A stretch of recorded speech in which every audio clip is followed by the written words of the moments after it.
नमस्कार, आदाब। Crime petrol dial 100 में आप सबका स्वागत है। जीवन जीने की जरूरतें जोड़ते जोड़ते जीवन गुजर जाता है और हाथ लगते हैं खुशियों के चंद लम्हे और टूटी बिखरी उम्मीदों के दिन, महीने और साल। इंसान जो चाहता है वो हर बार उसे नहीं मिलता और जो उसे मिलता है वो कई बार उसे पसंद नहीं आता। ना चाहते खत्म होती हैं ना उम्मीदें। इसीलिए तो कहते हैं कि उम्मीद पर दुनिया कायम है। पर उम्मीद रखना अच्छा है, लेकिन गलत उम्मीद उतनी ही खतरनाक है। जुग जुग जिया सुललनवा भवनवा के भाग जागल हो। जुग जुग जिया सुललनवा भवनवा के भाग जागल हो।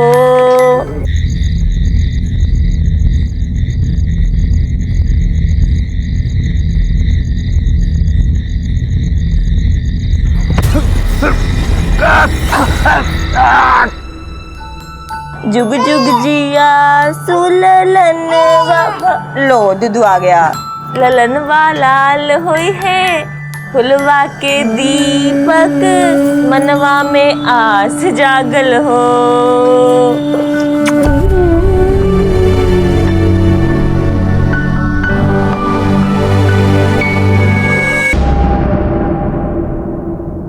जीवन चुनौतियों से भरा है। कोई भी लक्ष्य आसान नहीं है। इंसान अपने सपनों, अपनी उम्मीदों के बस्ते को अपने कंधे पर लादे निरंतर अपनी मंजिल की ओर भागता रहता है। कभी उम्मीदें जवाब दे जाती हैं, कभी प्रयास असफल हो जाते हैं और कभी कभी इंसान गलत रास्तों पर उम्मीद लगा देता है। खतरनाक, अनैतिक और जुर्म के शॉर्टकट पर निकल पड़ता है। ऐसे में उम्मीद का कंधों से सरक जाना, अधर में झूल जाना आश्चर्य की बात नहीं है। मुंबई की इस अंडर कंस्ट्रक्शन साइट पर एक नौजवान की लाश झूल रही थी। जाने ये क्या माजरा था। सर प्रवीण कहीं नहीं मिल रहा है। वो कहीं नहीं मिल रहा है। मैंने हर जगह देख लिया उसे, वो कहीं नहीं मिल रहा है। ये प्रवीण क्या लगता है? मैं प्यार करती हूँ उसे। I love him. आप रिपोर्ट क्यों नहीं लिखते? रिपोर्ट लिखिए ना, उसे ढूंढिए। मैंने हर जगह देखा। वो रुकिए मैडम, गुमशुदगी की रिपोर्ट सूचना मिलने के 24 घंटे के बाद लिखी जाती है। तब तक सब्र कीजिए, आप आ जाएगा। क्या बकवास कर रहे हैं आप? उधर वो गुम हो गया, उसे ढूंढने की बजाय मुझे कानून बता रहे हैं। आप ढूंढिए उसे, ढूंढते क्यों नहीं उसे? क्या हो रहा है? क्यों शोर मचा रही हैं आप? Shut up! I said shut up! You shut up! ये थाना है, आपका घर नहीं। धीमी आवाज में बात करिए। और जोर से शोर मचाऊंगी, और जोर से, अगर आप प्रवीण को नहीं ढूंढेंगे तो। मनीषा, दूर रहना, मेरे पास मत आना। आप प्लीज प्रवीण को ढूंढिए। बहुत उछल कूद कर रही है ना। लेके जाओ उसे, बुलाओ उसके माँ बाप को इधर। आप ढूंढते क्यों नहीं प्रवीण को? छोड़ो मुझे, प्रवीण को ढूंढिए आप। पुलिस वालों पे हाथ उठाया आपकी बेटी ने। माफ कर दीजिए सर, वो क्या है, जब उसको गुस्सा आता है तो उसका दिमाग खराब हो जाता है सर, बस। हमें माफ कर देना, बच्ची है। बच्ची नहीं है मैडम, अपने लवर की मिसिंग कंप्लेंट लिखवाने आई थी वो यहाँ। लवर? जी। कौन लवर सर? प्रवीण। प्रवीण? नहीं, प्रवीण तो भाई है उसका, अंशिका का चचेरा भाई। पर उसने तो हमें लवर बताया। नहीं सर, मुझे लगता है शायद सुनने में गलती हो गई है। वो उसका कजिन ब्रदर, मतलब मेरे बड़े भाई का बेटा है। अंशिका, प्रवीण क्या लगता है तुम्हारा?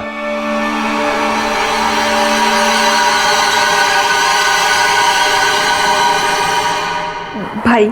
लेकिन तुमने तो कहा था तुम उससे प्यार करती हो। सर वो भाई को भी तो प्यार ही करते हैं ना।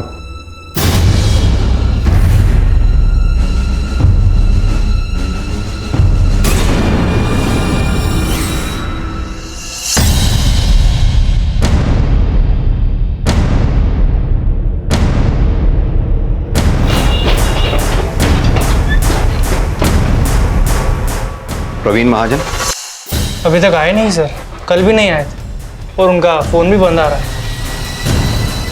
अपनी मैनेजर सोनम शर्मा को बुलाओ। सर सोनम मैडम भी नहीं आई अभी तक, 2 दिन से वो भी नहीं आई हैं।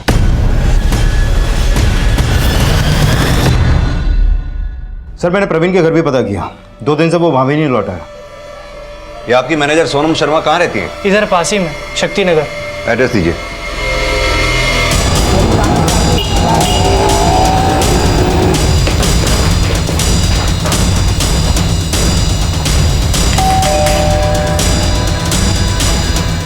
आप बता सकते हैं कहाँ गए हैं ये लोग? जी मालूम नहीं सर, सूरज सुबह बच्चे को मेरे पास देके गया है और उसकी माँ सोनम 2 दिन से ऑफिस से लौटी नहीं है। कदम, सोनम को फोन लगाया था सर, पर रीचेबल नहीं है। उसके पति सूरज का? लगाता हूँ सर।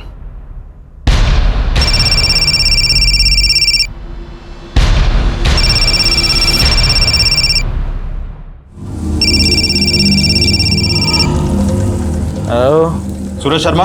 अब सूरज शर्मा को फोन किया है तो सूरज ही बोलेगा ना। कहाँ हो तुम? हम कहीं भी हो, तुम कौन होते पूछने वाले? सब इंस्पेक्टर गोविंद कदम। कहाँ है तू? अरे साहब मैं तो यहीं पर हूँ साहब। अरे भाई सही से पकड़, कंधे से हाथ निकल जाएगा मेरा। बीवी कहाँ है तेरी? क्या मालूम साहब। कब से लापता है? नहीं साहब, मेरी बीवी लापता नहीं हो सकती। वो तो हर वक्त काम काम काम, दिन में काम, रात में काम। साहब उसको फुर्सत ही नहीं लापता होने की। शिंदे, घर छोड़ के आओ उसको। अरे चलिए आप लोग, चलिए जाइए। चलिए अपने अपने घर जाइए। सर अभी तो ये कुछ भी बोलने लायक नहीं है। कदम, एक बात समझ में नहीं आई। प्रवीण और सोनम दोनों ही गायब हैं, एक साथ एक ही दिन। इन दोनों के बीच कोई ना कोई कनेक्शन हो सकता है। ये प्रवीण और सोनम के दोनों के कॉल रिकॉर्ड्स निकलवाओ।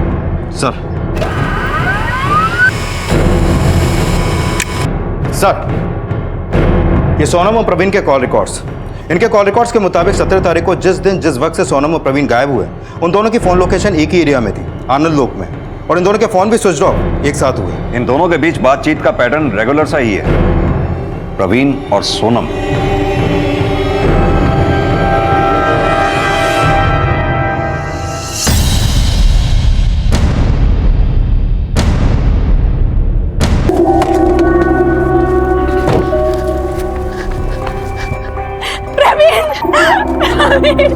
छुइए मत, छुइए मत, प्लीज लेके जाओ।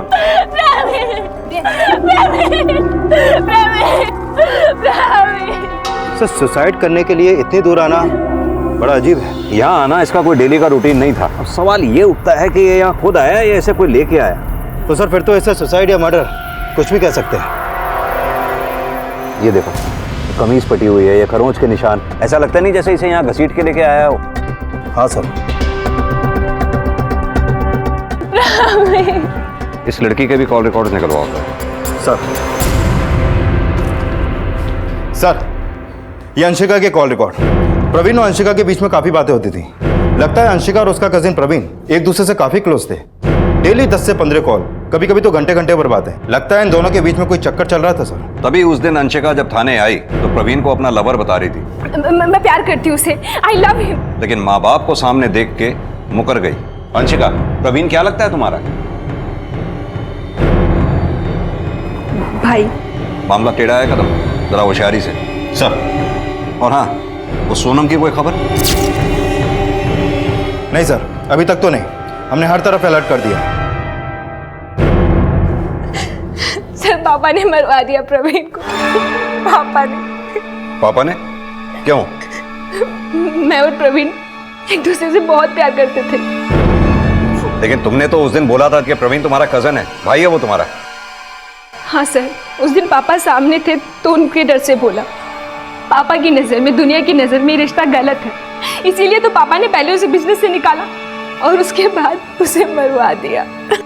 और ये सोनम, वो भी तो प्रवीण के साथ काम करती थी, गायब है वो भी।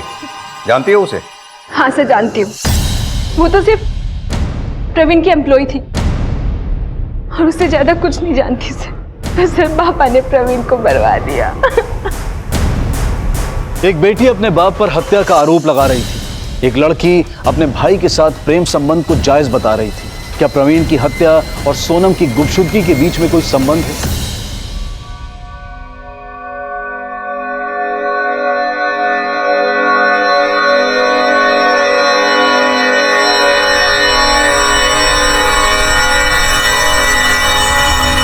जी बिल्कुल नाराज थे सर। आप ही बताइए, किसी भाई बहन के बीच अगर ऐसा रिश्ता होगा तो कौन बर्दाश्त करेगा सर? समाज में उठना बैठना बंद हो गया था सर। इसीलिए आपने अपने भतीजे को मार डाला। अरे नहीं नहीं सर, बिल्कुल नहीं। आप ही की बेटी आपके भतीजे की हत्या के लिए आप दोनों को जिम्मेदार ठहरा रही है। अरे पागल है सर मेरी बेटी, मैं सच कहता हूँ। वो कुछ भी करती है, कुछ भी बोलती है, उसका दिमाग ठीक नहीं है सर। ठीक है, आप जा सकते हैं। Okay sir. इनकी बेटी अंशिका का दिमाग वाकई में सही नहीं लगता, कुछ भी कर सकती है वो। कदम, कहीं ऐसा तो नहीं ये तीन तरफा प्यार मोहब्बत का चक्कर हो? मेरा मतलब सोनम, अंशिका और प्रवीण के बीच। लेकिन सर इन तीनों के कॉल रिकॉर्ड्स और फोन लोकेशन डिटेल्स में तो ऐसा कुछ सामने नहीं आया। कदम, आज का अपराधी बहुत स्मार्ट है। क्राइम लोकेशन पर वो फोन नहीं लेके जा सकता। ठीक है सर, मैं इंक्वायरी करता हूँ। खासतौर से सोनम के बारे में उसकी भी कोई खास जानकारी नहीं है हमारे पास। Sir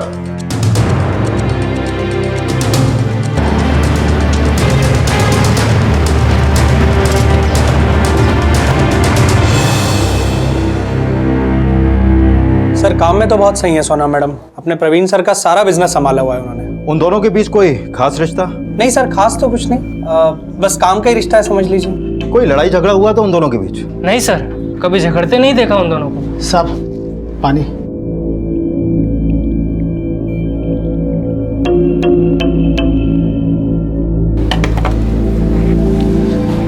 thank you. सुनो। जी साहब। क्या बात है? देखो डरने की कोई जरूरत नहीं, जो भी बताओ। साहब मैं बहुत छोटा आदमी हूँ साहब। कुछ नहीं होगा, बोलो। साहब ये सोनम शर्मा है ना साहब, बहुत चालू है साहब। चालू मतलब? साहब पहले है ना महाजन साहब के यहाँ आई थी, मैं भी वहां था साहब।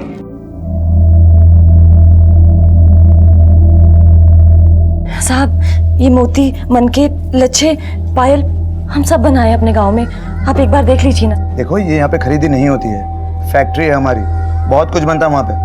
तुम इसे कहीं और ले जाकर बेचो, ठीक है? साहब हमें नौकरी दे दीजिए ना, हम बड़े अरमान लेकर आए अपने गांव से। नौकरी वोकरी नहीं है मेरे पास। साहब भले 4 पैसे कम दे दीजिएगा, पर हमें काम पर रख लीजिए, हमें बहुत जरूरत है काम की। अरे बोला ना नौकरी वोकरी नहीं है मेरे पास, चलो जाओ। पर साहब। माथुर साहब वो परचेस वाली फाइल सुबह रेडी करके रखना, बड़े साहब मांगेंगे।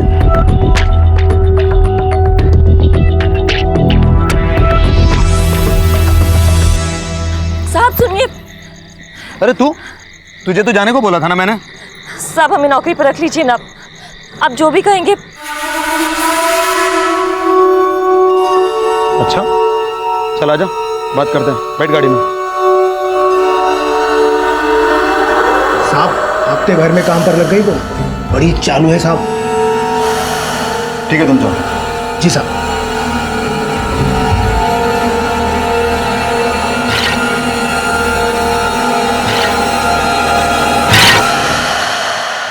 साहब झूठ बोल रहा है चपरासी, सब जलते हैं मेरी बीवी से साहब। जलते थे? क्यों जलते हैं? सब गांव की लड़की 10वीं पास, इतनी जल्दी तरक्की जो करने लगी। मतलब वो जो बोल रहा है वो सही नहीं है? साहब सब बकवास है साहब, मैं ठहरा बेवड़ा आदमी, महीने के 2000 रुपये कमाता हूँ, वो भी दारू पे उड़ा देता हूँ साहब। ये जो घर है ना सोनम का खरीदा हुआ है साहब, ये सोफा, ये टीवी, अंदर फ्रिज साहब सोनम ने खरीदा है साहब, ये घर ही उसके पैसों से चलता है। अच्छा वो सब तो ठीक है, ये बता वो तेरे को छोड़ के क्यों गई? साहब वो मुझे छोड़कर कहीं नहीं जा सकती साहब, वो तो मुझ पे जान देती है।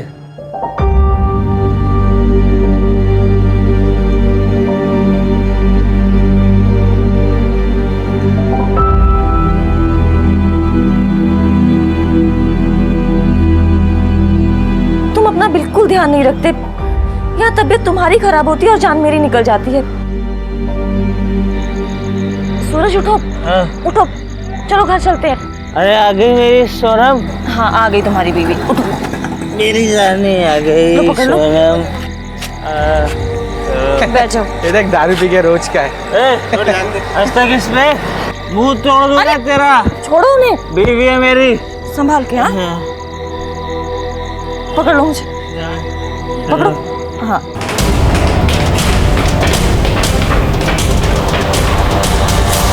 सर वो चपरासी बिल्कुल झूठ बोल रहा है, सोनम जी का काम देख के ही मैंने उन्हें यहाँ पे काम पे रखा था, काफ़ी मेहनती है वो। सर एक बात कहूँ, यहाँ पे काफ़ी लोग हैं जो सोनम जी की तरक्की से जलते थे, और ये जो चपरासी है ना 2 नंबरी आदमी है सर, वो सिर्फ और सिर्फ सोनम जी से बदला निकाल रहा था। किस बात का बदला? रंगे तो पकड़ा था उसे चोरी करते हुए सोनम जी ने। पवन रुको। क्या हुआ मैडम? क्या ले जा रहे हो इसमें? खोलते मैडम, खाली डब्बा है। खोल के दिखाओ। खोल के दिखाओ। कुछ नहीं है मैडम। तो खोल के दिखाओ, लाओ। क्या हुआ मैडम? ये डब्बा है। हाँ सनक सवार थी, कईयों ने तो उसे बोलते हुए सुना था यहाँ पे। क्या? यही कि सोनम जी को और प्रवीण जी को छोड़ेगा नहीं, सबक सिखाएगा। सर मुझे तो लगता है ये चपरासी ने ही सोनम जी का और प्रवीण जी का कुछ किया है। को मुझसे गलती हुई थी, मैंने चोरी की थी और मैं उसके लिए माफ़ी भी मांग चुका था साहब, लेकिन क्या साहब मैं इसके लिए किसी को मारूंगा क्या साहब? मैं अपने बच्चे की कसम खाता हूँ साहब, मैंने किसी को नहीं मारा है साहब। मैनेजर झूठ बोल रहा है। मैंने आपको बताया ना साहब, मैनेजर का और सोनम का रिश्ता था साहब, उसका वो चक्कर चल रहा था उसका। मैनेजर तो क्या साहब, उसने महाजन साहब को भी नहीं छोड़ा साहब। क्या? हाँ साहब, परवीन साहब ने अपना काम अलग से नहीं किया था साहब, वो भी महाजन साहब के साथ ही काम करते थे जब उनकी कंपनी नहीं बनी थी। काका ये पिछले हफ्ते की सेल पिछले 4 महीने में सबसे ज्यादा। गुड। अरे तुम रहने दो ना, हम बनाते हैं। वेल डन, बधाई हो भाई। काका बधाई मुझे नहीं, इसे दीजिए। ये सोनम है, पिछले हफ्ते ही आई है, बहुत मेहनत कर रही है। सर मैंने इसे काम पे लगाया है। सर शक्कर 1 चम्मच ना। हाँ, लेकिन तुम्हें किसने बताया कि मैं सिर्फ 1 ही चम्मच लेता हूँ? काका सब पता है इसे, काफी टैलेंटेड है, ऑफिस का काफी काम संभाल रखा है इसने। गुड। आइए दिनेश जी। सर ये आपकी चाय। Thank you.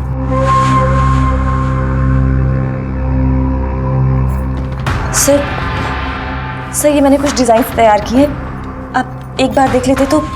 ये झुमके हैं, और सर ये कड़े, और सर ये नेकलेस देखिए ना, इसमें कितनी बारीक कारीगरी करी है।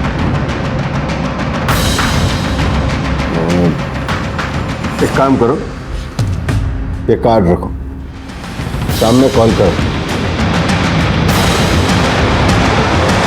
महाजन साहब के साथ शाम को ही एक मुलाकात के बाद सोनम की काया पलट हो गई थी।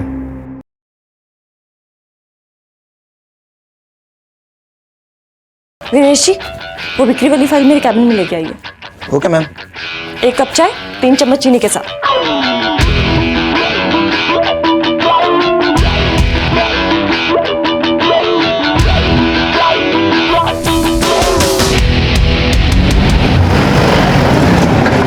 बकवास कर रहा है सर ये चपरासी, उसका दिमाग खराब हो गया। मेरे और सोनम के बीच में ऐसा कुछ नहीं है सर। लेकिन आपके चपरासी ने तो पूरी डिटेल कहानियां बना रहा है सर, और क्यों ना बनाए। सोनम ने उसे चोरी करते हुए रंगे हाथ पकड़ लिया था। ये डब्बा है? हाँ, चोरी कर रहे थे। क्या हुआ सोनम, क्या हो रहा है? देखिए सर, चोरी कर भाग रहा था। चोरी करके भाग रहा था? इन्वेंट्री में मिल नहीं रहा था, मुझे इस पर शक हुआ, तलाशी ली, सब इसके पास मिला। कभी नहीं चोरी करता है। रुक, पुलिस को फोन लगाओ। तेरे जैसे हरामखोर लोगों को तो पुलिस के हवाले कर देना चाहिए। फोन लगाओ। जाने दीजिए ना साहब, जाने दीजिए ना साहब। सर ये तो सोनम का दिल अच्छा था, मैंने सोनम और प्रवीण के कहने पे ही उससे पुलिस के हवाले नहीं किया था, नौकरी से निकाल दिया बस। अब वो प्रवीण की कंपनी में उधर चला गया, इसलिए बदला निकाल रहा है मुझसे और मेरी कंपनी से।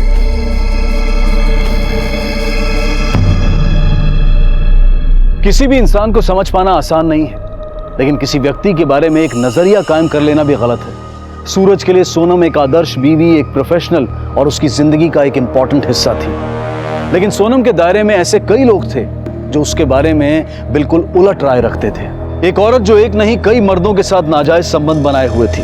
एक लड़की जो अपनी महत्वाकांक्षा के लिए हर मर्यादा को पार कर सकती थी। पुलिस के लिए सोनम की सच्चाई साबित करना, सोनम की गुमशुदगी और प्रवीण की हत्या की गुत्थी को सुलझाना निहायत जरूरी था। घर और ऑफिस के अलावा बस अब एक पड़ोसी बचा था जो पुलिस को सोनम के बारे में सही तस्वीर दिखा सकता था। पुलिस ने सोनम के पड़ोस में लोगों से बात की तो ज्यादातर का कहना था कि सूरज भले ही शराबी था, जो कमाता था दारू में उड़ा देता था, पर वो अपनी बीवी सोनम से बहुत प्यार करता था और सोनम भी अपने शराबी पति की बहुत सेवा करती थी, उससे बेइंतहा प्यार करती थी। पुलिस ने सोनम और प्रवीण के सभी बैंक अकाउंट्स और ट्रांजैक्शंस की डिटेल में तहकीकात की। होटलों में ठहरना, खाना पीना, खर्चे सभी चेक किए गए, लेकिन इनमें से किसी से भी इस बात का कोई सुराग नहीं मिला कि सोनम का प्रवीण के साथ या फिर किसी और के साथ कोई अफेयर चल रहा हो। यह केस पुलिस के लिए एक पहेली की शक्ल अख्तियार करता जा रहा था। क्या प्यून दिनेश सरासर झूठ बोल रहा था, और अगर हाँ तो क्यों? किसने मारा था प्रवीण को, और इस वक्त सोनम कहाँ है?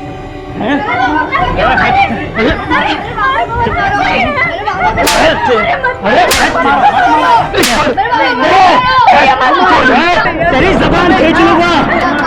पुलिस को क्या बक रहा था? तेरी जबान खींच लूंगा मैं। साहब वो आदमी झूठा है, 1 नंबर का चोर है। तब आपको मालूम है सोनम ने ना चोरी करते हुए पकड़ा था उसको ऑफिस में। मैंने खुद ही बोला था ना साहब, मैंने चोरी की थी साहब, पर इसका ये मतलब नहीं कि मैं कुछ भी गलत करता रहूंगा साहब। और जिसने मलाई खाई है साहब वो खुद से कैसे मानेंगे साहब? साहब एक बार मुझे जाने दो उस चपरासी के पास, इतना मारूंगा उस चपरासी को, मेरी सोनम का नाम खराब किया। अंधा है साहब वो बेवड़ा उस औरत के प्यार में अंधा है, और वो उसकी औरत एक नंबर की चालू है साहब। मैं तो बोलता हूँ साहब उसका परवीन साहब से चक्कर चल रहा था साहब, नहीं तो परवीन साहब उसे अपनी नई कंपनी में क्यों लेकर आते, वो भी 3 गुना तनख्वाह में साहब। सोनम तुम मेरे साथ चलो, मेरे लिए काम करो, अपनी खुद की कंपनी डालूंगा मैं। क्या बकवास करते हो प्रवीण? ये मेरी कंपनी की एम्प्लॉई है। ओके एम्प्लॉई है मगर अब नहीं रहेगी। तुम चलो, यहां से 3 गुना ज्यादा तनख्वाह दूंगा तुम्हें। नहीं सोनम। सोनम बोलो।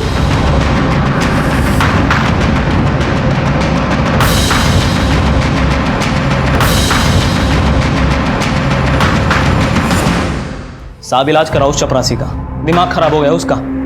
मेरी सोनम अपनी मेहनत और हुनर से ऊपर आई है साहब।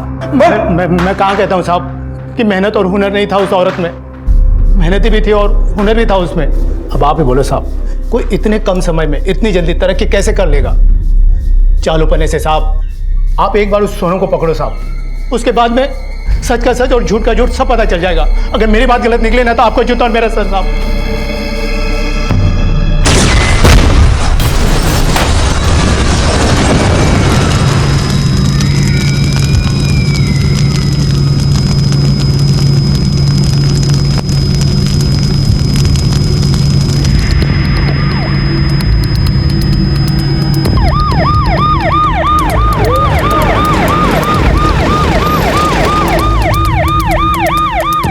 सिलेंडर ब्लास्ट हुआ है, 5 लोगों की मौत हुई है, 2 आदमी 2 औरतें और एक बच्चा, और 8 लोग घायल हैं। सर एक अजीब बात सामने आई है। क्या? एक बॉडी के पास कुछ चीज़ें मिली हैं, एक आईडी लेडीज पर्स और एक मोबाइल। आईडी किसकी है? सोनम शर्मा का, और शायद मोबाइल भी उसी का है।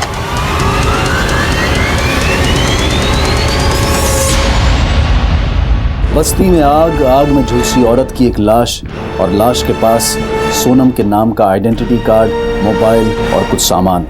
ये सब पुलिस को कुछ अजीब उलझन में डाल गया। प्रवीण की हत्या की पहेली अब भी अनसुलझी थी। पुलिस को शक था कि प्रवीण का संबंध सिर्फ अंशिका से ही नहीं, शायद सोनम के साथ भी था।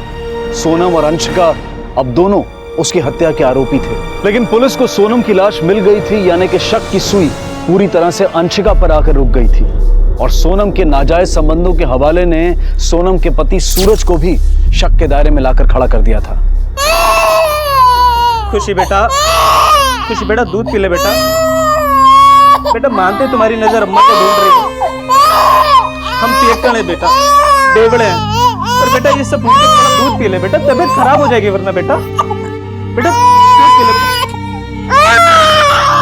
थोड़ा सा दूध पी ले बेटा। अच्छा बेटा, आ रही अम्मा, आ रही है, आ रही है, आ रही अम्मा, आ रही बेटा, ले ले ले। अच्छा बेटा। नमस्ते साहब। नमस्ते साहब, इसकी माँ मिली क्या साहब? एक लाश मिली है सूरज, तुम्हें हमारे साथ चलना होगा उसकी पहचान करने के लिए। लाश? हाँ। नहीं साहब, वो मेरी बीवी नहीं हो सकती, वो कोई और होगी साहब। अब एक बार ध्यान से देखो। लेकिन पहचान करने के लिए तो चलना पड़ेगा ना साहब। मेरी बीवी मर नहीं सकती साहब, नहीं वो नहीं मर सकती। अरे सूरज, आप जाओ साहब, आप जाओ, पड़ेगा। अब जाओ।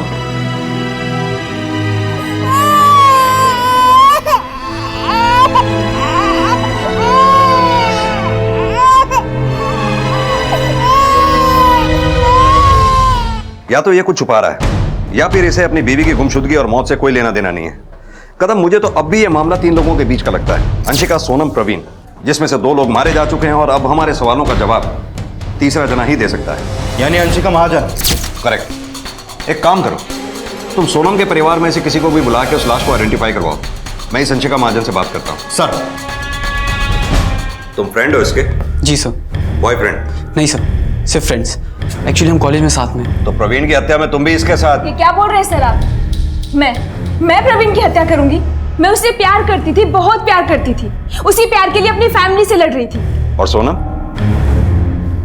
मैं नहीं जानती उसे, मैं बस इतना जानती हूँ कि वो पापा की कंपनी में काम करती थी और प्रवीण के साथ। देखिए सर, हम आपको पहले भी बता चुके हैं, 17 को जिस दिन प्रवीण की डेथ हुई थी उस दिन हम कॉलेज में थे। और 20 को? 20 तारीख को? सर 20 तारीख को क्या हुआ था? 20 तारीख को सोनम की लाश मिली थी हमें, वो भी जली हुई। सर सोनम का पति। हमारी जाति का नहीं था सूरज, फंसाया था उसने हमारी बेटी को और यहाँ भाग आया शहर में। पूरी बिरादरी में मुंह दिखाने लायक नहीं रहे साहिब हम। बिरादरी से बाहर निकाल दिए गए थे, इज्जत उछल गई थी हमारी। और वो बेवड़ा कोई काम नहीं करता था, उल्टा मेरी बेटी कमा के खिलाती थी उसको, और बदले में वो क्या देता था? लात घूंसे। झूठ बोल रहा है साहब बुढ़ा।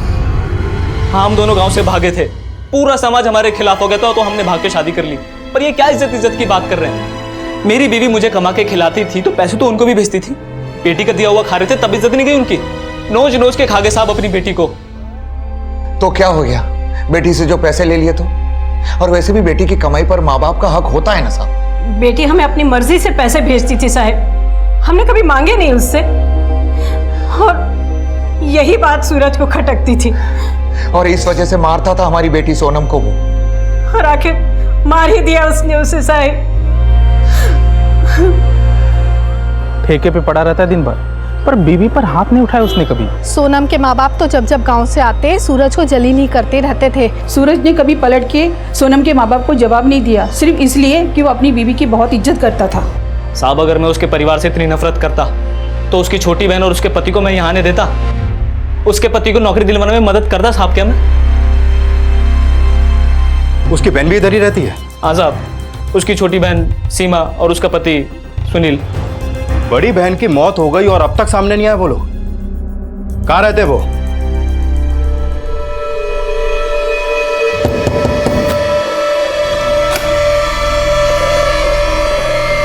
नमस्ते साहब। ये सोनम शर्मा की बहन इधर ही रहती है? जी साहब। बुलाइए उसको, हमें कुछ बात करनी है। वो तो इधर नहीं है। तो कहाँ गए फिर?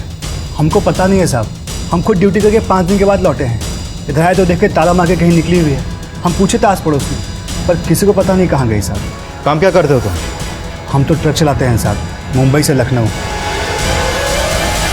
सोनम की अपनी सगी बहन सीमा लापता पाई गई। 2 हत्याएं, एक गुमशुदगी और कई नाजायज संबंध। क्या इन सब के बीच में कोई रिश्ता है? सर, सीमा के पड़ोस में पता किया, उधर बता रहे 20 तारीख को शाम में सीमा घर में ताला लगा के निकल गई थी। मतलब कि जिस रोज बस्ती में धमाका हुआ? जी सर। सर, सीमा के कॉल रिकॉर्ड के मुताबिक उसके फोन की लास्ट लोकेशन उसी एरिया की थी जहां पे धमाका हुआ, उसी दिन, धमाके से कुछ देर पहले। सर, आपको नहीं लगता कि यह धमाका एक एक्सीडेंट नहीं बल्कि एक साजिश के तहत किया गया है? हो सकता है इसमें सीमा का हाथ हो। लेकिन सीमा सोनम का मर्डर क्यों करेगी? बहनों में कोई रंजिश रही होगी। एक काम करो, सीमा के फोटोग्राफ्स आसपास के थानों में सर्कुलेट करवाओ, खासतौर से पब्लिक ट्रांसपोर्ट पे लगवाओ। शायद किसी ने उसे शहर छोड़कर जाते हुए देखा हो। सर, एक बात और, सीमा के कॉल रिकॉर्ड में सोनम के ऑफिस का भी नंबर मिला है। लेकिन ये सीमा के कॉल रिकॉर्ड्स में सोनम के ऑफिस का नंबर आया कैसे? हाँ सर, जानता हूँ इसको। 3 महीने पहले सोनम मैडम लेके आई थी इसको, कुछ काम चाहिए था। तो मिला कहाँ? प्रवीण सर बोले कि रख लो, बट सर बहुत ही बकवास वर्कर थी, 1 नंबर की कामचोर और आलसी। क्या है ये? सारा का सारा माल डिफेक्टिव है। तुम्हें काम पे रखा क्यों था मैंने? कि क्लाइंट के पास सारा माल जांच परख होने के बाद जाए, और तुमने क्या भेजा उनको? ये सब सारा माल वापस आ गया और वो अपने पैसे वापस मांग रहे हैं। पर सर मैंने तो जांच की थी। बकवास बंद करो और निकल जाओ यहाँ से। पता नहीं कहां से आ जाते हैं।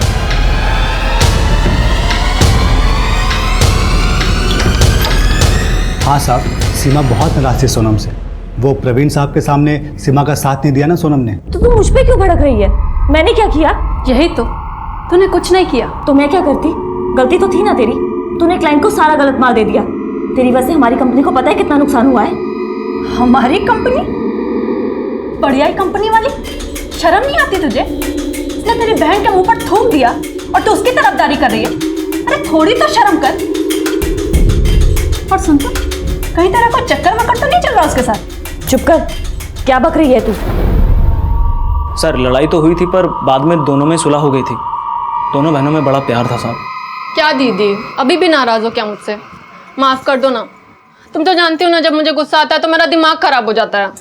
तो इलाज करा ले अपने दिमाग का। वो भी करा लूंगी ना, पर अभी तो माफ कर दो। चाहे तो 2 थप्पड़ मार लो मुझे, मार लो मुझे, तुम्हारा जी हल्का हो जाएगा। पर प्लीज मुझे माफ कर दो ना। छोड़। माफ किया ना? कर देना। अब तो बिट्टू भी बोल रही है ना। किया माफ? किया ना? किया? कर देना। किया ना। सर सुलह तो हो गई, पर यह भी तो हो सकता है कि वो सब दिखावा हो और सीमा के मन में फिर भी नाराजगी रह गई हो। पर कदम, ये अपराध अकेले सीमा के बस का नहीं, जरूर किसी ने उसका साथ दिया होगा। ये सीमा के कॉल रिकॉर्ड्स दोबारा चेक करने होंगे हमें। बिस्किट खाएगी बेटा, बेटा बिस्किट खा बेटा, बिस्किट खा बेटा।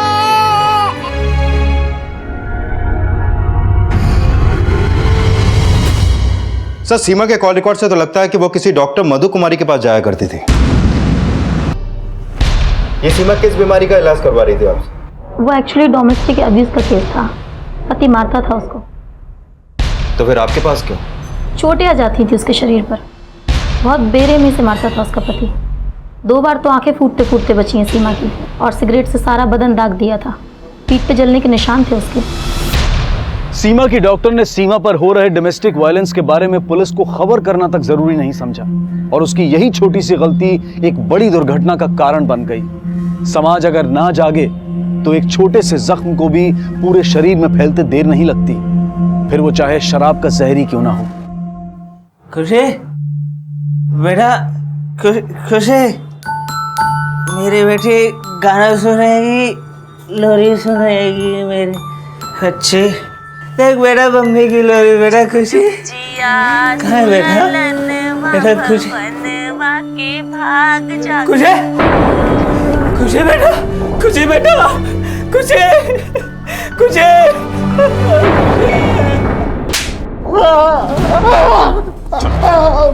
बताते साहब। हाँ साहब, हम सीमा को मारते थे साहब। और बाद में फिर सीमा को मार ही दिया है ना? नहीं साहब, हम नहीं मारे सीमा को। जान तो फिर कहाँ है सीमा? मालूम नहीं है साहब। तूने ही सीमा को मारा और बाद में प्रवीण और सोनम को भी। हम किसी को नहीं मारे हैं, और उस प्रवीण को क्यों मारेंगे साहब? हम तो उसको जानते भी नहीं थे साहब। साहब हत्या हुई है हमसे, हत्या की हमने साहब। हम अपनी बीवी के लायक भी नहीं है साहब, तभी तो वो हर मर्द के साथ सोती थी। प्रवीण, महाजन, मैनेजर, सबके साथ बिस्तर गर्म किया उसने साहब। पर साहब मुझे लगा कभी तो उसकी पैसों की भूख, बड़ा बनने की भूख खत्म होगी, और वो सिर्फ मेरी होगी। इसलिए साहब इंतजार करता रहा उसका, पीता रहा, झूठी उम्मीद में जीता रहा कि कभी तो लौटेगी सोनम अपने सूरज के पास।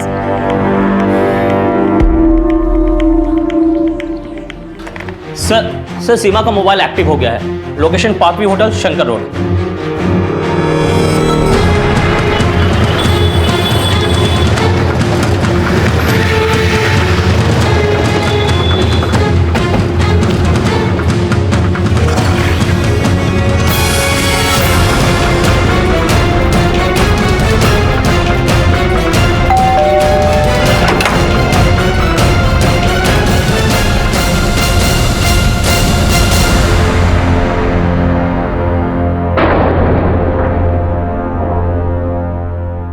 साहब मैं अच्छे से जानती हूँ अपने पति को, वो बहुत प्यार करता था मुझसे।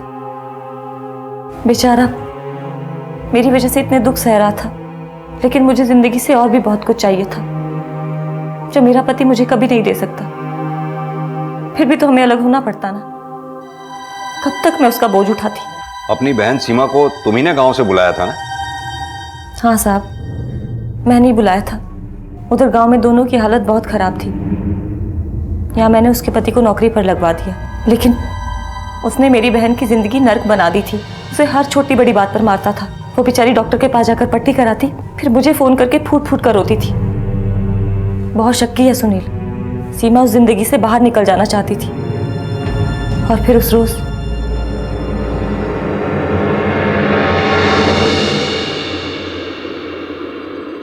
कहाँ रह गई थी तू? मैं कब से तेरा इंतजार कर रही थी। तू आज ही यहाँ से निकल जा, मैंने तेरा सब इंतजाम कर दिया है। तू यहीं रुक, मैं तेरे लिए बस की टिकट लेकर आती हूँ। जल्दी आना। हाँ जल्दी आऊंगी।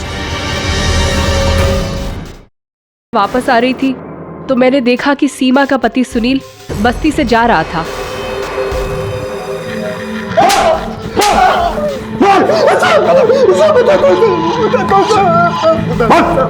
बताते हैं साहब।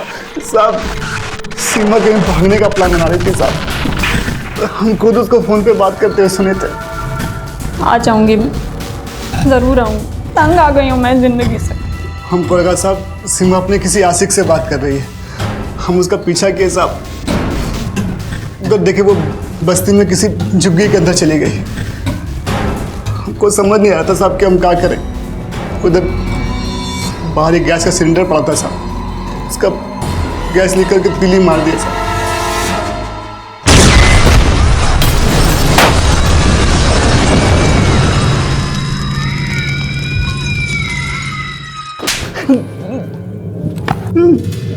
तेरे इस पागलपन की वजह से 8 लोग घायल हो गए, 5 लोगों की जानें गई।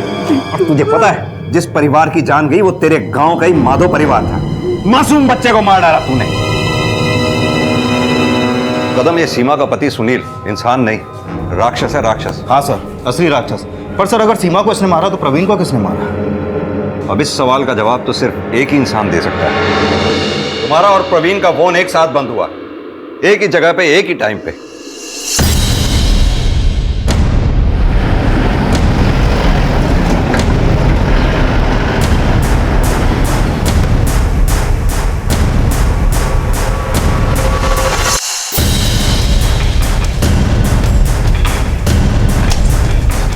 सर आप कौन है? क्या हुआ? मोनिशा, इनको भी लेके चलो, सब पता चल जाएगा। मुझे क्यों पकड़ रहे हैं? अब छोड़िए। हाँ, प्रवीण को मारने के लिए मैंने ही सोनम को पैसे दिए थे, 50 लाख। बेटी को बचाना चाहती थी मैं। पापा के डांट फटकार का कोई असर नहीं पड़ रहा था उस पर। प्रवीण को कंपनी से निकाल दिया, फिर भी मिलते रहे दोनों। और सोनम ही क्यों? पैसों की बहुत भूखी थी वो, और फिर इस जिंदगी से निकल के कहीं और जाना चाहती थी वो, और पैसों के बगैर ये मुमकिन नहीं था। हेलो। और भेजू कि मिलते हो आके? जगह नोट करो, बदले में क्या लाना है वो मिलोगे तब बताऊंगा। और हाँ, अगर पुलिस को खबर करी तो ये फोटो हर मोबाइल पे नजर आएंगी। ये काम होने के बाद बस शहर से निकलना बाकी रह गया था, लेकिन उससे पहले मुझे सीमा का इंतजाम करना था। तू 7 बजे बस्ती पहुंच जाना। वो अपने गांव के माधव चाचा है ना, उनके घर में आ जाना। पर वहाँ मुझे किसी ने पहचान लिया तो बिल्कुल भी चिंता मत कर। माधव चाचा के यहाँ उनकी बीवी, उनका बच्चा और उनका साला है। मैंने उसे अपने रिश्तेदार के घर बस्ती में बुला लिया, वहाँ से उसे नासिक भेज देती। लेकिन साहब, जैसे ही मैं वापस आई, सोनम मर गई थी। मुझे यही दुनिया को दिखाना था और मैं वहाँ से छुपती छुपाती भाग गई। लेकिन जिस भविष्य की उम्मीद थी वो, और उसी भविष्य की उम्मीद में तुमने लाशें बिछा दी, अपना बसा बसाया घर तबाह कर लिया। सफलता जरूरी है, पर गलत तरीके से सफलता नहीं, विनाश हाथ लगता है।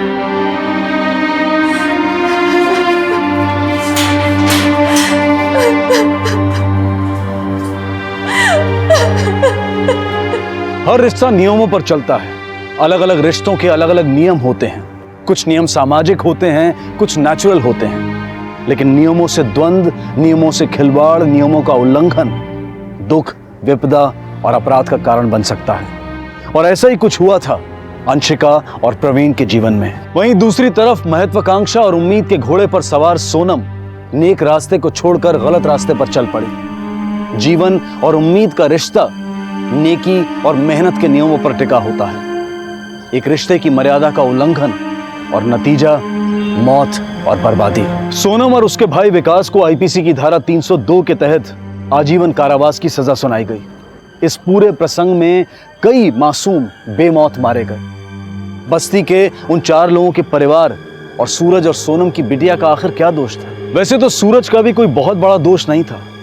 उसका दोष शायद सिर्फ यही था कि उसकी दुनिया उम्मीद पर कायम थी, पर उसकी गलत उम्मीद उसके विनाश का कारण बन गई। नमस्कार, आदाब। क्राइम पेट्रोल डायल 100 में आप सबका स्वागत है। माँ बाप के लिए उनके बच्चों की सुरक्षा ही उनकी सबसे बड़ी जिम्मेदारी बन जाती है। उनकी पैदाइश के साथ ही उनके भविष्य के लिए सपने सजाए जाते हैं। मेरा बेटा मेरा नाम रोशन करेगा। लेकिन जब वही बच्चे किसी खतरे में पड़ जाते हैं तो वो सपने धरे के धरे रह जाते हैं और उन बच्चों की सुरक्षा के अलावा उन्हें और कुछ नहीं सूझता।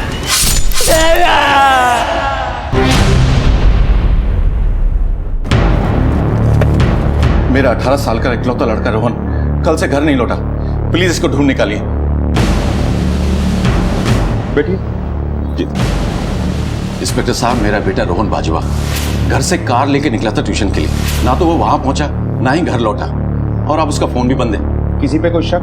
इंस्पेक्टर साहब, मेरी गारमेंट की फैक्ट्री, वाइन शॉप्स है। रोहन मेरा इकलौता बेटा है। अब मैं किस किस पे शक करूं? अच्छा, कोई रैंसम कॉल आया या रोहन घर से कुछ लेके गया हो, पैसे, जेवर या कुछ और? नहीं नहीं नहीं, मेरा बेटा तो एटीएम कार्ड भी इस्तेमाल नहीं करता, और जब उसको पैसे की जरूरत होती थी तो वो मुझसे मांग लेता था। अच्छा, रोहन की किसी से कोई दुश्मनी थी या कोई चक्कर? मेरा बेटा ऐसा नहीं है, उसका किसी के साथ कोई चक्कर नहीं है। हाँ, बस एक खराबी है, उसकी दोस्ती खराब लोगों से। किससे दोस्ती थी? उसके भिखारी दोस्त चंदन और अमृता।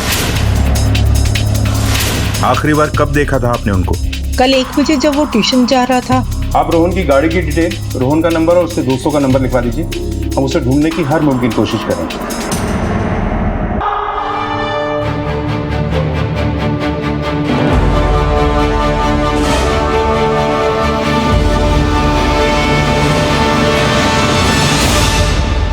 सर, कल से हमारी छोटी बहन अमृता घर नहीं लौटी है। पता नहीं कहाँ होगी, किस हाल में होगी। मर जाए वो तो अच्छा है, बहुत लड़कों के साथ घूमने लगी थी। अच्छा हुआ भाग गई, मेरे सर से बोझ हल्का हुआ। रोज रोज मुंह काला करवाने से अच्छा है एक दिन काली पोत के चली गई। उसका अफेयर था क्या चंदन या रोहन में से किसी के साथ? चाहे रोहन के साथ चक्कर हो या फिर चंदन के साथ या फिर दोनों के साथ, कोई फर्क नहीं पड़ता। मेरे लिए वो मर चुकी है। भगवान के लिए बस कर माँ, ऐसा मत बोल। छोटी बहन है वो हमारी, बस थोड़ी चंचल है वो। अमृता, माँ बहुत गुस्सा हो रही थी। तेरा यूं रोज रोज लड़कों के साथ घूमना ना उनको बिल्कुल नहीं पसंद है। माँ का बस चले ना तो मुझे खूंटे से ही बांध के रख। मैं ना आसमान में उड़ना चाहती हूँ, सब कुछ पाना चाहती हूँ। और देखना, एक दिन माँ खुद कही थी, अमृता तेरे साथ ऐसा होगा, मैंने तो कभी सोचा ही नहीं। आखिरी बार आप लोगों ने अमृता को कब देखा था? सर, कल दिन को 2 बजे, जब वो ट्यूशन के लिए जा रही थी। आप लोग सब साथ में ही रहते हैं? नहीं सर, मैं अपने ससुराल में रहती हूँ। बस कुछ दिनों के लिए मैं मायके आई हूँ, और सुनीता की शादी भी होने को है। सर, मैं आपसे हाथ जोड़ते हमारी छोटी बहन को ढूंढ के ले आइए। पुलिस को अब भी पूरा यकीन नहीं था कि ये एक किडनैपिंग का केस है, लेकिन उन्होंने तहकीकात में अपनी पूरी जी जान लगा दी। तुम चिंता मत करो, हम देखते हैं जाकर के उसको। नमस्ते साहब। क्या चंदन यहीं रहता है? हाँ साहब, और वो कल रात से घर ही नहीं लौटा है। हमने सोचा कि दोस्तों के यहाँ पढ़ाई करने गया होगा। वो अक्सर रात को दोस्तों के यहाँ पढ़ाई के लिए रुक जाता है और सुबह वहीं से कॉलेज भी चला जाता है। लेकिन सर, इस बार तो उसने आने में बहुत ही देर कर दी है। हम उसका नंबर भी लगा रहे थे पर वो भी बंद आ रहा है। हम आप ही के पास आ रहे थे। उसकी जिंदगी में सिर्फ पढ़ाई है, दिमाग बहुत तेज है हमारे चंदन का। पापा, ये देखो मेरा रिजल्ट है, मैं आज फिर से फर्स्ट आ गया क्लास में। अरे ये तो बहुत बड़ी बात है चंदन, शाबाश। मेरा बेटा मेरा नाम रोशन करेगा।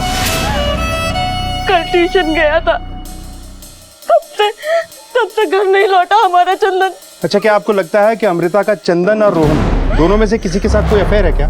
साहब, आप ये सब हमसे क्यों पूछ रहे हैं? जी नहीं साहब, चंदन और अमृता के बीच ऐसा कुछ भी नहीं है। हमारे बेटे का ध्यान तो पढ़ाई में लगा रहता है। हाँ, रोहन और अमृता के बीच कुछ हो तो मैं कह नहीं सकता। लेकिन तीनों में एक बात कॉमन है, तीनों आखिरी बार घर से ट्यूशन के लिए निकले थे। घर से कार लेके निकला था ट्यूशन के लिए। सर, कल दिन को 2 बजे, और वो कल रात से घर ही नहीं लौटा है। ये कैसे मुमकिन है कि 3 दोस्त एक साथ ट्यूशन के लिए निकले और एक साथ गायब हो गए? और तीनों के मोबाइल फोन्स भी तब से ही स्विच ऑफ आ रहा है। और इनके कॉल रिकॉर्ड्स की क्या सिचुएशन है? सर, कॉल रिकॉर्ड्स और लोकेशन डिटेल्स आज रात तक मिल जाएगी। तीनों में से कल कोई भी ट्यूशन नहीं आया। क्या इससे पहले भी तीनों ने एक साथ ट्यूशन से स्किप किया था? बहुत बार तो नहीं, मगर हाँ, अगर तीनों में से कोई एक भी ट्यूशन स्किप करता है तो बाकी दोनों भी स्किप कर देते हैं। भले ही वो लोग अलग अलग कॉलेज के थे, लेकिन तीनों बहुत पक्के दोस्त हैं। क्या अमृता का चंदन या रोहन किसी के साथ अफेयर चल रहा था? मेरे हिसाब से तो वो तीनों बहुत अच्छे दोस्त थे, और अमृता का बिहेवियर चंदन और रोहन के साथ एक जैसा ही था।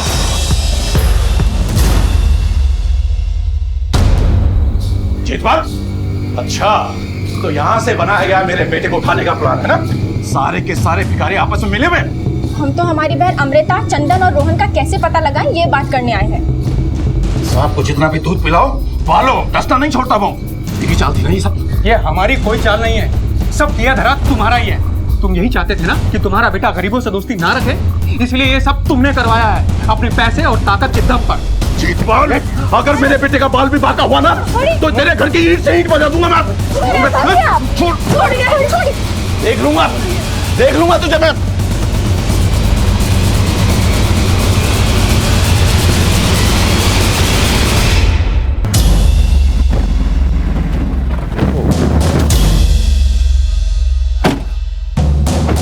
सर यही लोकेशन है जहाँ 13 अप्रैल को तीनों की लास्ट लोकेशन ट्रेस की गई है 6 बजे। लेकिन इस एरिया की अच्छी तरह से तलाशी लेनी होगी। ओके सर, चलो।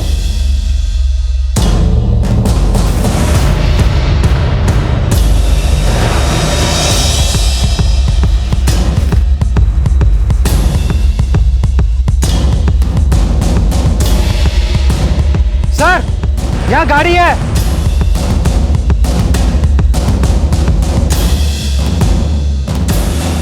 तलाशी लो गाड़ी की। सर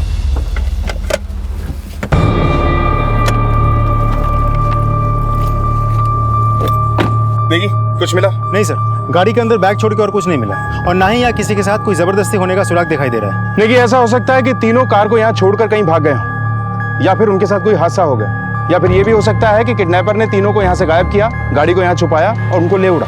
सर कॉल डिटेल से भी तो हमें कुछ नहीं मिला। ऐसा भी हो सकता है कि उस दिन इन तीनों के साथ कोई और भी था। तीनों की फोटो आसपास के इलाके में दिखा के पूछताछ करो। Okay sir. सर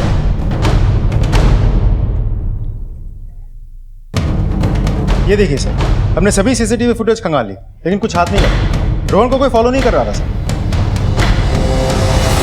कहीं इस किडनैपिंग के पीछे चंदन या अमृता में से तो कोई नहीं है? सर चंदन के बारे में तो नहीं पता, लेकिन उसके पिता जीतपाल के बारे में कुछ अहम बातें पता चली हैं। सर 6 साल पहले जीतपाल बलवंत की गारमेंट फैक्ट्री में हैंडपिन का काम करने वाला एक बढ़िया कारीगर हुआ करता था, लेकिन एक रात उस फैक्ट्री में चोरी हुई, जिसके लिए बलवंत ने जीतपाल को और साथ में 4 और लोगों को जिम्मेदार ठहराया और काम से निकाल दिया, जिनमें से जीतपाल एक है। और साथ ही साथ उसने ये भी ठान ली कि उन 5 लोगों को शहर में कहीं भी काम ना मिले। उसके बाद से जीतपाल छोटा मोटा काम करके अपना घर चला रहा है सर। इस जीतपाल के पास बहुत ही ठोस वजह है रोहन को किडनैप करने की। उठा के लाओ उसको। Yes sir. हमें तुम्हारी और बलवंत की दुश्मनी के बारे में पता चल चुका है। तुम लोगों ने जानबूझकर अपने बेटे चंदन को उसी ट्यूशन में भेजा जहां रोहन पढ़ता था। फिर तुमने चंदन को रोहन से दोस्ती करने के लिए कहा, और जब रोहन चंदन पे आंख मूंद के विश्वास करने लगा, तब तुमने चंदन से बोल के उसका किडनैप करवा दिया। साहब मुझे समझ नहीं आ रहा है आप क्या कह रहे हैं, मगर हमारे बेटे का इसमें कोई हाथ नहीं है। एक बार पहले ही बलवंत हमारी जिंदगी खराब कर चुका है और वो दोबारा हमारी जिंदगी खराब करना चाहता है। साहब हमसे कुछ भी छुपाने की कोशिश मत कर। साहब हमारा बेटा पढ़ाई में बहुत तेज है, उसके भविष्य पर ही हमारी कई उम्मीदें टिकी हुई हैं। हम भला अपने बेटे से ही ऐसा काम क्यों करवाएंगे जिससे उसका ही भविष्य खराब हो।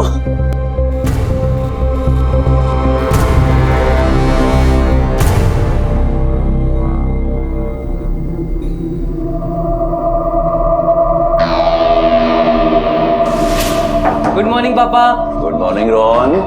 क्या कर रहे हो? बेटा बस वही रोज की टाई। पापा कब सीखोगे? छोड़ो।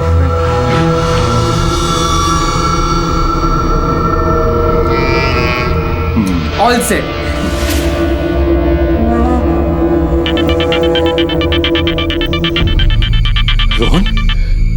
रोहन बेटा तू कहाँ चला गया? देख कल से घर वाले सारे परेशान हैं। हेलो अंकल, पहचाना? चंदन बोल रहा हूँ। अब रोहन परलोक जाएगा। अगर कल सुबह 9 बजे आप हनुमान मंदिर के पास 25 लाख का बैग लेकर नहीं आए तो। सांप की औलाद सफोले। देख मुझे मेरा बेटा सही सलामत चाहिए, बोल रहा मैं तुझे। देख मैं कल तक तेरा सारा पैसा दे दूंगा, मुझे मेरा बेटा सही सलामत चाहिए, समझ गया ना तू? चंदन चंदन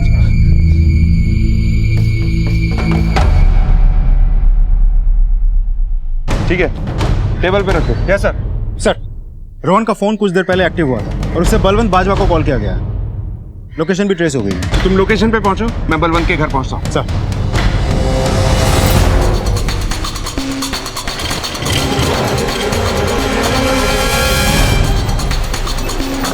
सर ये वही जगह है जहां रोहन का फोन एक्टिव हुआ था।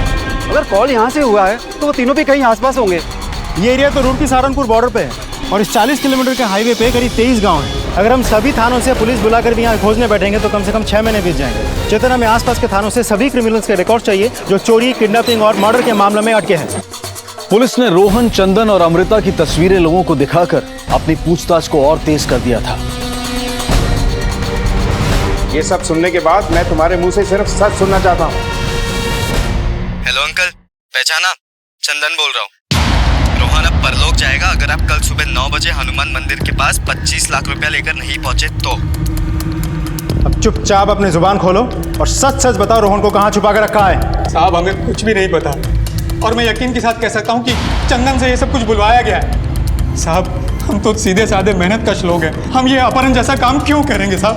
साहब, मेरा बेटा कभी ऐसा काम कर ही नहीं सकता, वो भी जरूर किसी मुश्किल में होगा, उसे बचा लीजिए। तुझे कितनी बार कहा था कि चंदन को बोल उस रोहन से दूर रहे, पर तू समझा नहीं पाई। अब भुगत। साहब, इस बलवंत के परिवार को जानने की हमको हर बार कीमत चुकानी पड़ी है। अगर इस सब में तुम्हारा हाथ निकला ना तो उसकी कीमत तो तुम्हें चुकानी ही पड़ेगी।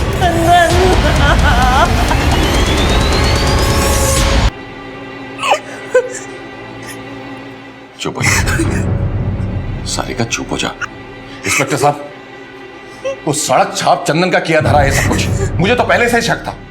चंदन के परिवार वालों को उठाइए आप और दिल से खातिर कीजिए, सब उगल देंगे वो। पुरानी दुश्मनी निकाल रहे हैं हमसे वो। हमें पता है क्या करना है, सब पे नजर है हमारी। रोहन और अमृता के सामने शक की सुई चंदन पर घूमी, लेकिन उसने सच बता दिया कि ये किडनैपर्स की चाल थी। क्या चंदन सच कह रहा था? और दूसरी तरफ पुलिस के सामने चंदन और रोहन के परिवारों के बीच की रंजिश भी सामने आने लगी थी। पुरानी दुश्मनी निकाल रहे हैं हमसे वो। इस बलवंत के परिवार को जानने की हमको हर बार कीमत चुकानी पड़ी है। क्या ये सच में एक दोस्त की दगाबाजी थी, या फिर एक बाप ने दोस्ती का सहारा लेकर अपनी दुश्मनी को अंजाम देना चाहा था, या फिर इस सब के पीछे किसी और का ही दिमाग चल रहा था? पुलिस इस राज से पर्दा हटाने के लिए एड़ी चोटी का जोर लगा रही थी। लोकेशन से रोहन का मोबाइल ट्रेस हुआ था। उस लोकेशन के 40 किलोमीटर के दायरे में आने वाले सभी पुलिस स्टेशन से क्रिमिनल्स के रिकॉर्ड मंगवा लिए हैं। सब पे नजर भी रखी हुई है, लेकिन इसमें काफी वक्त जाएगा सर। और लास्ट फोन कॉल लोकेशन में पहुंच के भी हमने पूछताछ की, कुछ पता नहीं चला।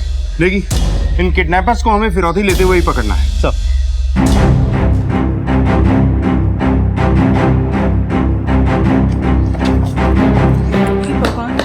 मेरे रोहन की रक्षा करो।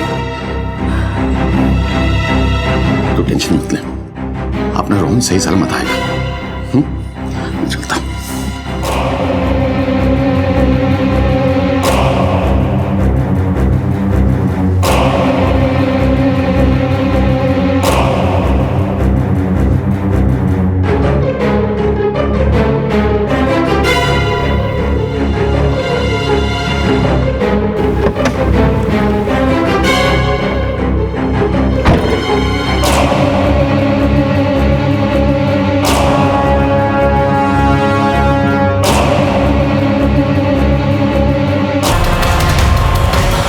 लगता है किडनैपर नहीं आएगा। आसपास के पूरे एरिया में छानबीन तेज करो। ये किडनैपर बहुत ही शातिर आदमी है, या फिर चंदन और अमृता में से कोई एक है। आप लोगों की वजह से मैं अपने बेटे को छोड़ा नहीं पाया। उन्हें भनक लग गई थी पुलिस की। अगर मेरे बेटे को कुछ हुआ ना तो मैं आप लोगों को छोड़ूंगा नहीं। साहब, मुझे पूरा यकीन है ये सब खुद बलवंत का ही किया धरा है। लेकिन बलवंत खुद अपने ही बेटे को किडनैप क्यों करवाएगा? सर, हो सकता है किडनैपिंग बस उसकी एक चाल हो, अमृता और चंदन को रोहन के रास्ते से हटाने की। आखिर बलवंत की अमृता और चंदन से क्या दुश्मनी हो सकती है? दुश्मनी नहीं साहब, नफरत थी उसे अमृता और चंदन से। और एक बार तो उसने आपके लिए सारा इंतजाम किया हुआ है, चिंता मत कीजिए। आइए तो सही। नमस्ते अंकल। नमस्ते। एक सेकंड रुको, मैं फोन करता हूँ। कहाँ जा रहे तुम लोग? अंकल, रोहन ने हमें बर्थडे में बुलाया। तुमसे ना मेरे नौकर भी अच्छे हैं। चलो निकलो यहाँ से, नहीं तो धक्के मार के बाहर निकाल दूंगा। अंकल, बस एक बार उसे विश कर दे और गिफ्ट्स दे दे, फिर हम चले जाएंगे। इतनी बेइज्जती होने के बाद भी चंदन ने रोहन की दोस्ती नहीं तोड़ी साहब। दोनों को बहुत नाज था अपनी दोस्ती पर, पड़ गई भारी। साहब, ये बलवंत ने किया है। अपनी जिद पूरी करने के लिए वो किसी भी हद तक गिर सकता है। अपनी बहन अमृता के गायब हो जाने से फिक्रमंद अनीता और सुनीता रोजाना पूछताछ के लिए पुलिस स्टेशन आती थी। हम आपसे आपके पति बलवंत बाजवा के बारे में जानना चाहते हैं। जी पूछिए। आखिर ऐसी क्या वजह थी कि बलवंत को अमृता और चंदन दोनों से इतनी नफरत हो गई थी? रोहन उन दोनों के ऊपर कुछ ज्यादा ही खर्च करने लगा था। यहाँ तक कि कभी कभी तो वो उनके ऊपर 50,000 रुपए तक खर्च कर देता था। और उसके पापा को इस बात का यकीन हो गया कि वो उसके नहीं, उसके पैसों के दोस्त हैं। तो ये वजह थी बलवंत की अमृता और चंदन से नफरत करने की? जी, पर आप ये सब क्यों जानना चाहते थे? ये जानने के लिए कि लोग बलवंत से और बलवंत लोगों से इतनी नफरत क्यों करता है। बलवंत को लगता है कि चंदन और अमृता रोहन के केवल पैसे के ही दोस्त हैं। उसके भिखारी दोस्त चंदन और अमृता, तुमसे ना मेरे नौकर भी अच्छे हैं। चलो निकलो यहाँ से, नहीं तो धक्के मार के बाहर निकाल दूंगा। उसे उनसे खतरा महसूस होता है। चांसेस हैं कि इसमें बलवंत की ही कोई चाल हो। हमें किसी भी पॉसिबिलिटी को अनदेखा नहीं करना है। सर किडनैपर्स भी पैसे लेने नहीं आए, मतलब बलवंत का पैसा उसी के पास है। कहीं ऐसा तो नहीं कि उसी ने किडनैपिंग के आड़ में अमृता, चंदन और उसके परिवार वालों को सबक सिखाने के लिए काम किया हो? हाँ बोल। सर यहाँ एक बच्चे की डेड बॉडी मिली है। क्या? ठीक है, हमारे गाड़ी को रुड़की सहारनपुर हाईवे पे ले लो।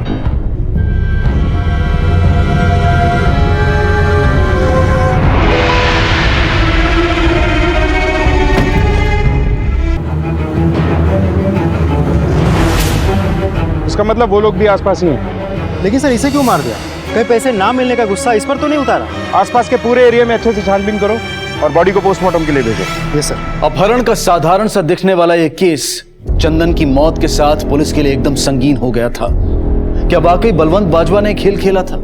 जो भी हो, चंदन को मारकर अपराधियों ने अपने खतरनाक इरादे साफ कर दिए थे। पेचीदगियां बढ़ती जा रही थी, लेकिन अब तक पुलिस के हाथ कोई ठोस सुराग और सबूत नहीं लगा था और चंदन के माता पिता पर यह खबर एक बिजली बनकर टूटी थी। चंदन! चंदन! मेरा चंदन! चंदन! आखिर बलवंत ने बदला ले ही लिया और आप लोग उसका कुछ नहीं बिगाड़ सके, क्योंकि वो अमीर आदमी है, पैसे वाला, वो सब कुछ खरीद सकता है। पुलिस ने अब कमर कस ली थी। उन्होंने अपहरण और कत्ल जैसे संगीन अपराधों में संदिग्ध अपराधियों की बारीकी से छानबीन शुरू की। एक एक नाम को टटोला गया। रोहन, चंदन और अमृता की पूछताछ में भी तेजी लाई गई।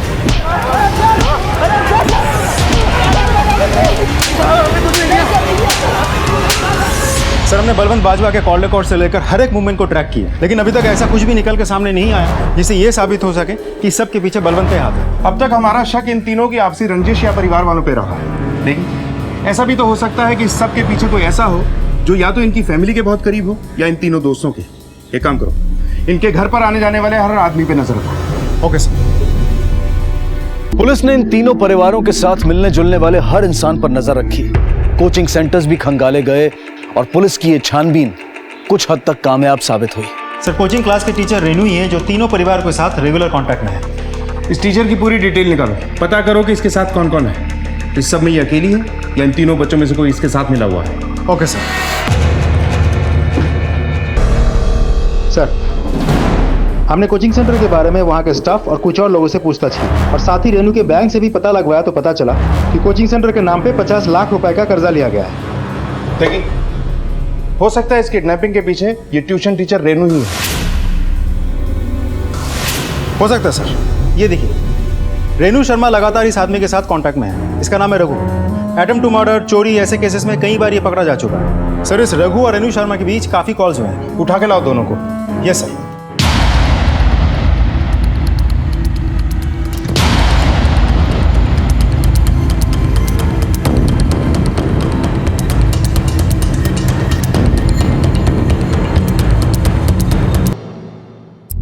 आप इस केस में इतना इंटरेस्ट क्यों ले रही है मैडम? क्या प्लानिंग है आपकी? सर मैं तो बस अमृता के लिए परेशान थी। रोहन और चंदन भी मेरे ही कोचिंग सेंटर के स्टूडेंट हैं। ऐसे वक्त पे मेरा फर्ज बनता है कि मैं उनके परिवार के साथ खड़ी रहूं। रघु को कैसे जानती हैं? रघु तो बरेली का बहुत बड़ा बिल्डर है और वो वहाँ पर एक नए कोचिंग सेंटर के लिए मेरी मदद भी कर रहा है। हम लोग एक दूसरे को चाहने भी लगे हैं। मुझे माफ कर। सच बता, तो मार मार के तेरी हड्डियां तोड़ दूंगा। रघु के बारे में बाकी की जानकारी मैं दे दूं आपको। रघु मेरठ का हिस्ट्री शीटर है। उसके ऊपर चोरी, धोखाधड़ी और अटेम्प्ट टू मर्डर के कई चार्जेस हैं। पिछले 2 सालों से वो वांटेड भी है।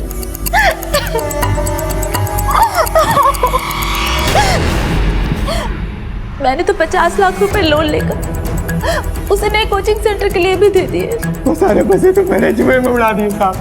और साहब मैं सच कह रहा हूँ, मेरा इस किडनैपिंग से कुछ लेना देना नहीं है, कुछ लेना देना नहीं सर। सर ये मामला तो कुछ और ही है। किडनैपिंग के पीछे अगर ये नहीं है तो कौन हो सकता है? देखिए, रोहन, चंदन और अमृता तीनों के घर वालों पे कड़ी नजर रखो और इन सब के फोन भी ट्रेस करते रहो, खास तौर पे रोहन के घर का, क्योंकि किडनैपर दोबारा फोन जरूर करेगा। Okay sir.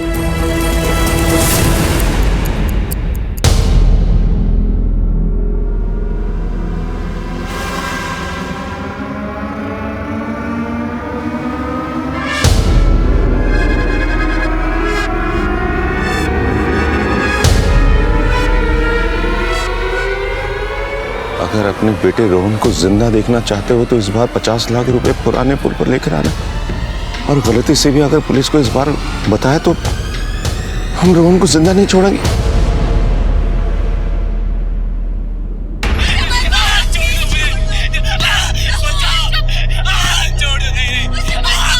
रोहन, मेरा बेटा, उसे बचा लीजिए प्लीज, उसे बचा लीजिए। आप सुनते क्यों नहीं है? रोहन को बचा लीजिए।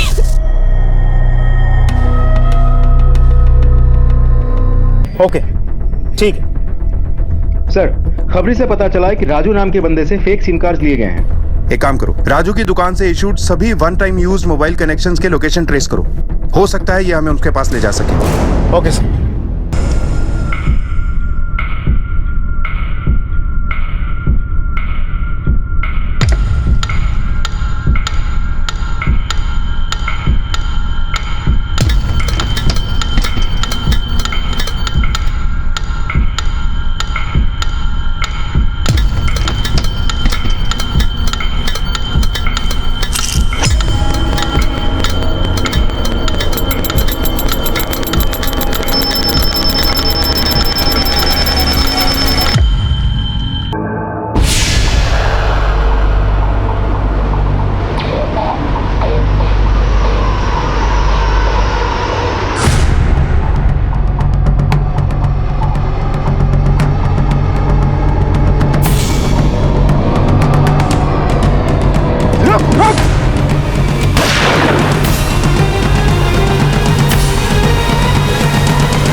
कुछ नहीं किया मैडम, मुझे छोड़ दो।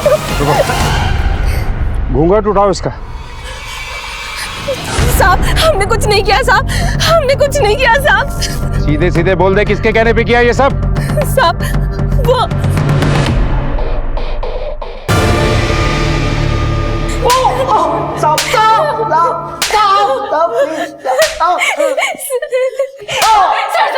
सर मत मारिए, मैं सब बता। साहब मेरे पति को नया धंधा शुरू करना था और सुनीता की शादी के लिए भी पैसे चाहिए थे, इसीलिए पैसों का इंतजाम करने के लिए हम दोनों ने ये सब किया सर। मैंने काम अपने दोस्त पूरा उसकी बीवी रेशमा को सौंपा और बदले में 10 लाख रुपए देने का वादा किया। सर हमने अमृता को फ़ोन पर बात करते हुए सुन लिया था कि वो ट्यूशन स्किप करके राजपुर वाली रोड पर जाने वाली है ड्राइव के लिए, और सर हमने ये खबर भूरा और रेशमा को बता दी जिन्होंने आगे का प्लान किया था। और सर अमृता ने रेशमा को एक बार देख लिया था, इसलिए वो उसे पहचान ना ले तो वो हमेशा घूंघट करके रखती थी। तुम लोगों के लालच ने 3-3 घरों में अंधेरा कर दिया। अब जेल की काल कोठरी के अंधेरों में बैठकर अपनी खुशियां ढूंढते रहना।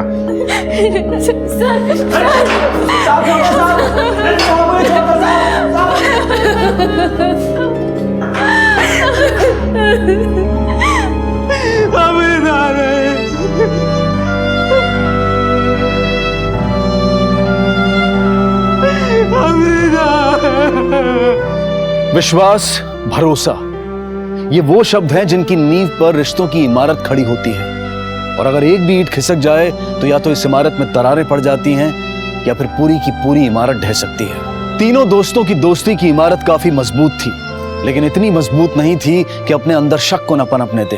पहले रोहन और अमृता ने चंदन पर और फिर रोहन ने अमृता की दोस्ती पर शक किया, और ये शक इन तीनों की जिंदगियों को बर्बाद कर गया। अनीता और सुनीता ने अपनी जिंदगी को संवारने के लिए अपनी बहन अमृता के अमीर दोस्त रोहन को निशाना बनाया, लेकिन उनके लालच की इस चक्की में अमृता भी पिस गई। 3 जिंदगियां और उनके परिवार तबाह हो गए, उनके सपने चकनाचूर हो गए। अपने बच्चों की खुशियों और उनके भविष्य की चिंता में लगे माता पिता को उनकी मौत ने हिलाकर रख दिया।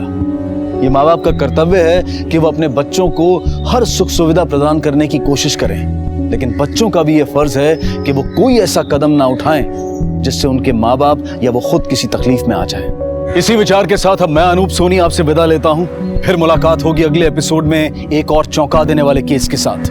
तब तक अपना और अपने परिवार का ख्याल रखें और देखते रहें क्राइम पेट्रोल डायल 100। सबक एक को, सीख हम सबको। जय हिंद। क्राइम पेट्रोल के और भी दिलचस्प कहानी देखने के लिए हमारे चैनल को सब्सक्राइब करें और बेल आइकॉन दबाना न भूलें।